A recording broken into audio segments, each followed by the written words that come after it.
Não é possível o desrespeito ao saber do senso comum. Não é possível tentar superá-lo sem, partindo dele, passar por ele.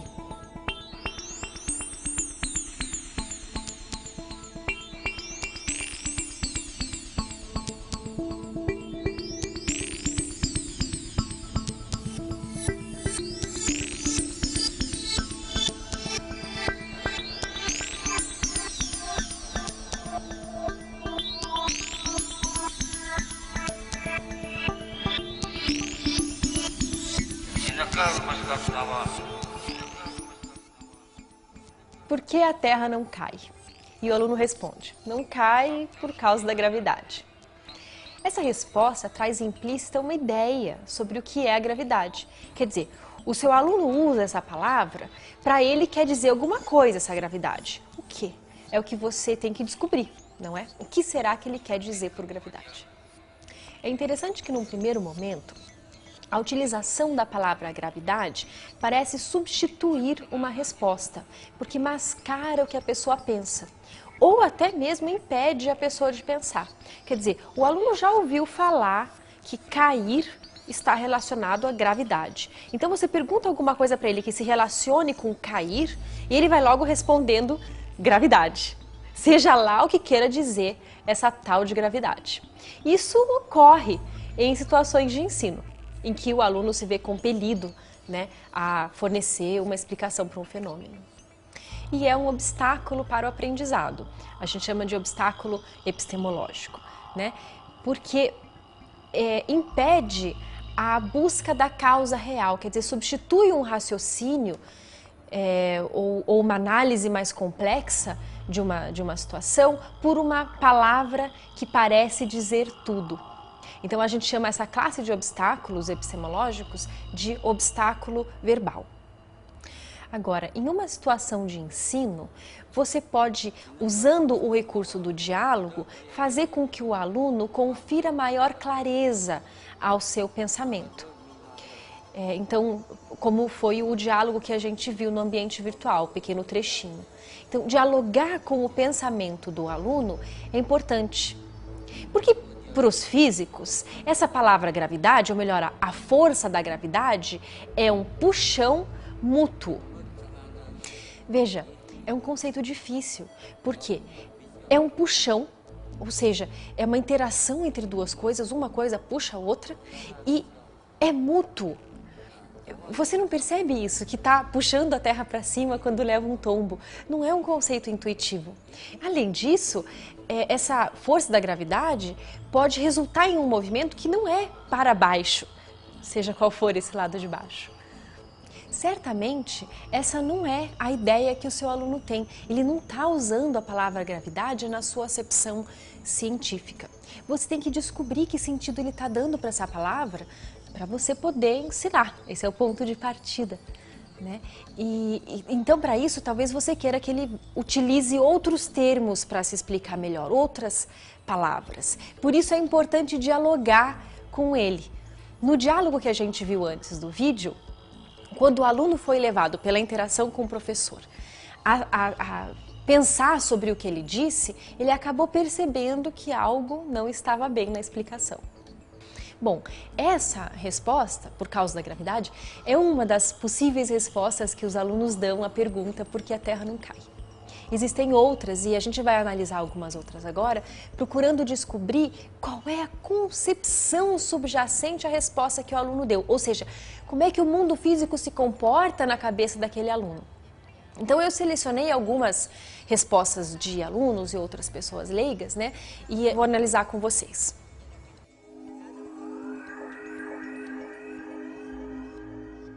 A Terra não cai porque ela tem uma gravidade que a mantém em órbita. A Terra não cai por causa da gravidade que existe no centro da Terra. Esses alunos utilizaram o termo gravidade para significar alguma coisa que a Terra possui, certo? Então veja, gravidade aí não está sendo usada como uma força, uma interação entre coisas, mas como uma propriedade de uma coisa da Terra. A Terra teria uma propriedade que a mantém lá naquele lugar. Essa concepção a gente pode considerar que é uma concepção análoga aristotélica, que diz que a Terra tem uma propriedade natural, é natural dela, o lugar natural dela é ficar lá na órbita, por causa dessa propriedade chamada gravidade. Uma segunda observação importante. O aluno parece nem ter se questionado cair para onde. Quer dizer, na concepção dele, parece haver, a Terra está aqui, algum chão no universo para onde tudo cai. Essa concepção a gente vai analisar daqui a pouco. Agora, com relação àquela do lugar natural, a gente vai ver numa conversa entre professor e aluno como é que essa hipótese é confirmada. A Terra tem uma rotação e uma translação pré-determinadas, assim como os demais planetas. Entendi. Isso quer dizer que há um lugar natural da Terra, que é a sua órbita, e também que há um movimento natural da Terra, que é a sua translação-rotação. Interpretei certo o que você quis dizer? Isso mesmo, ela já tem um lugar natural, era isso que eu queria dizer. Um lugar natural que é a órbita, e ela só se movimenta na órbita. Ela gira em torno do Sol num caminho certinho. O lugar dela é no espaço, por isso ela não cai. Essa concepção é um pouco semelhante à física aristotélica. Quer dizer, Aristóteles acreditava numa terra parada, né? Mas ele dizia que as coisas caíam para o chão porque o chão era o lugar natural delas. O fogo subia porque o céu era o lugar natural para o fogo. Quer dizer, essa explicação ela é até bastante convincente, né? Mas não é o que a física contemporânea diz. Vamos voltar em um ponto aqui. A Terra não cai para onde? Se ela caísse, para onde ela ia cair?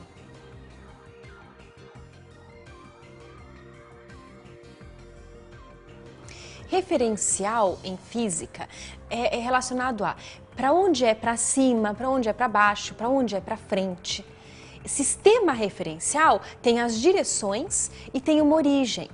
Então, quando a gente usa a palavra cair com a conotação de ir para baixo, tem implícito um referencial aí. Para onde é para baixo? A Terra não cai por causa da gravidade. Aí tem um referencial implícito, percebe? Quer dizer, o seu aluno está usando, ele está pensando num lugar para onde que é cair, para onde que é para baixo, só que sem consciência. Então você tem que ajudá-lo a primeiro explicitar para onde é, na paisagem mental dele, o lado de baixo. Já prevendo o que você vai encontrar ao investigar as ideias dos seus alunos, podemos adiantar que muitos deles têm uma concepção de referencial absoluto, ou seja, no modelo físico deles para o mundo haveria algum chão no universo. Isso influencia bastante a aprendizagem de astronomia, porque o seu aluno vai ter uma ideia diferente da sua sobre onde vivemos. Por exemplo, esse aluno achou que a Terra onde vivemos deve ter um chão plano, de modo que a gente não caia. E a professora falou que a Terra é um planeta esférico, então tentando compor essas duas informações, ele imaginou duas terras. Uma que é o planeta e que é esférica, e a outra que é onde a gente vive. Outro exemplo. Este aluno também tem um referencial de para baixo absoluto. E ele também está preocupado em saber onde vivemos para não cair da Terra. Então ele imaginou que com a Terra sendo um planeta esférico, só podemos viver na parte de cima. Na parte de baixo ninguém vive, senão iria cair ou viver de cabeça para baixo pendurado. Você pode conferir outros exemplos de referencial absoluto no relato de aula da semana. Bom, até agora vimos o obstáculo verbal, a concepção de lugar natural, a concepção de gravidade como uma propriedade da Terra de autossustentar-se e o grande obstáculo do referencial absoluto. Vamos ver mais alguns tipos de concepções?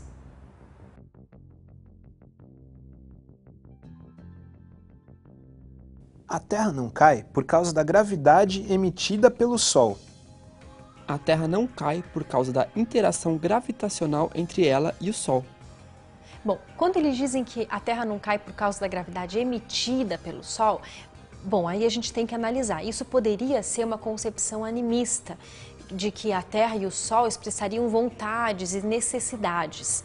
Isso costuma ser mais comum em alunos mais novos. Ou pode ser que na imagem mental do aluno, o Sol emitiria algum raio, alguma coisa que seguraria a Terra. Isso pode ser um rudimento de um pensamento que inclua a interação gravitacional entre a Terra e o Sol, como a segunda frase do exemplo deixa mais explícito. Só que na segunda frase há uma inconsistência aí, porque a interação gravitacional faz as coisas caírem uma em direção à outra. Esse lápis, ele cai por causa da interação gravitacional entre ele e a Terra. Como é que a Terra não cai devido a essa mesma interação? Para resolver essa inconsistência, nós precisamos primeiro superar a nossa concepção de referencial absoluto. Ela é plausível aqui na Terra, porque a Terra é muito grande, a gente não vê a curvatura dela, mas ela não é plausível na ordem de grandeza dos objetos astronômicos.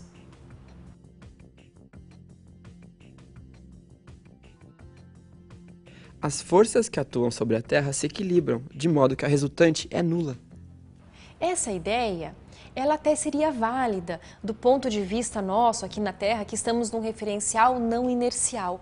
Mas do ponto de vista da Terra, vista do espaço, não há duas interações que sustentam a Terra em órbita.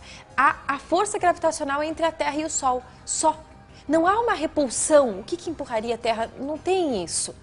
Então, eu acho que essa é a principal questão nossa aqui no curso que a gente vai ter que resolver.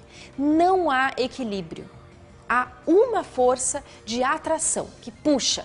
Para onde puxa? E por que a Terra não cai lá? Agora, com os alunos, se for ensino fundamental, eu acho que nem chega até esse aprofundamento.